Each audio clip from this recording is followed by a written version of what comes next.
Good morning and welcome to yet another edition of the Daily Fix. I am your usual host and presenter, Advocate Tudo Hayani. Remember Shepherd Bushiri, that fugitive evangelist or priest or pastor who fled South Africa from Malawi, his home country, after he was granted bail in South Africa. Bushiri has just lost a court case in Malawi and might well be on his way to South Africa. Well, but he still has an option to appeal that decision. But as things stand, he's eligible to be extradited back to South Africa to face the music.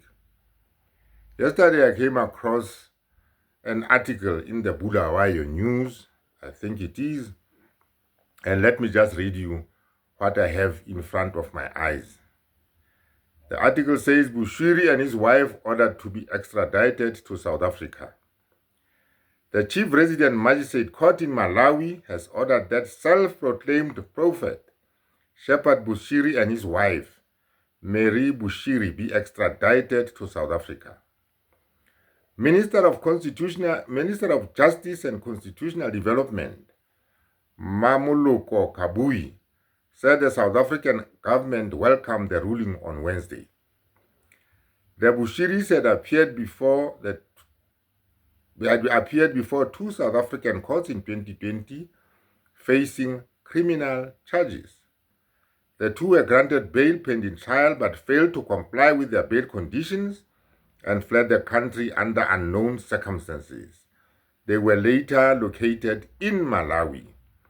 In response, South Africa submitted an extradition request to Malawi, seeking the Bushiris' return to face charges including rape, violating bail conditions, contravention of the Financial Advisory and Intermediary Services Act, Banking Act, Civil Aviation Act, and Immigration Act.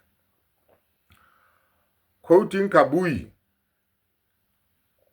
and this is what Kabui says: "This decision reaffirms judicial independence, international cooperation, and public trust in the South African and Malawian legal institutions," Kaburi said in a statement.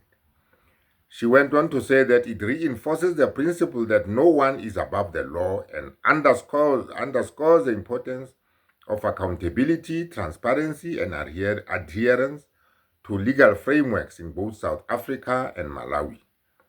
The case has drawn significant public and media attention, highlighting broader issues of corruption and accountability.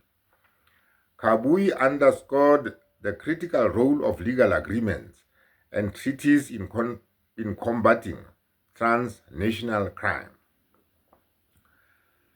South Africa remains committed to strengthening legal and diplomatic partnerships to ensure that fugitives are brought to justice and that legal systems remain fair, credible, and effective, she added. The Department of Justice and Constitutional Development works with the Malawi Central Authority, Interpol, the National Prosecuting Authority, and the South African Police to get the Bushiris apprehended.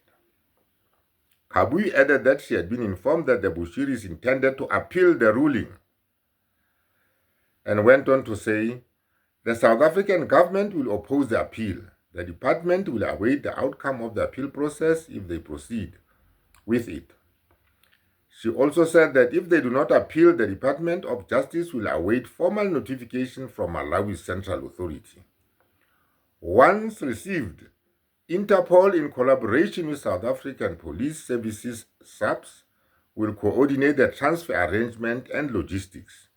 The state will cover all associated costs, Kabui said. So there you have it. A court in Malawi has decided that Bushiri can be extradited to South Africa. You'll recall that this multimillionaire pastor has been fighting this extradition for quite a number of years. And it is quite significant that for us to remember that, Bushiri left South Africa under very questionable circumstances. He was under strict bail conditions, but somehow managed to slip out of the country back to Malawi. He has been trying to fight off this extradition because he believes that he's not going to get a fair trial in South Africa. But the Malawi Magistrates Court has ruled otherwise. It is convinced that on the face of it, the case presented by South Africa, because South Africa had to present an extradition request to Malawi, and the case had first to go to court before Bushiri could be extradited. So Bushiri has been fighting that very spiritedly to say, like I indicated earlier on, that he will not get a fair trial in South Africa. But the courts have decided otherwise. But Bushiri also has the option of an appeal after this. I think in terms of Malawi law, he has got about 30 days within which to appeal that decision. We'll wait and see whether Bushiri actually appeals that decision.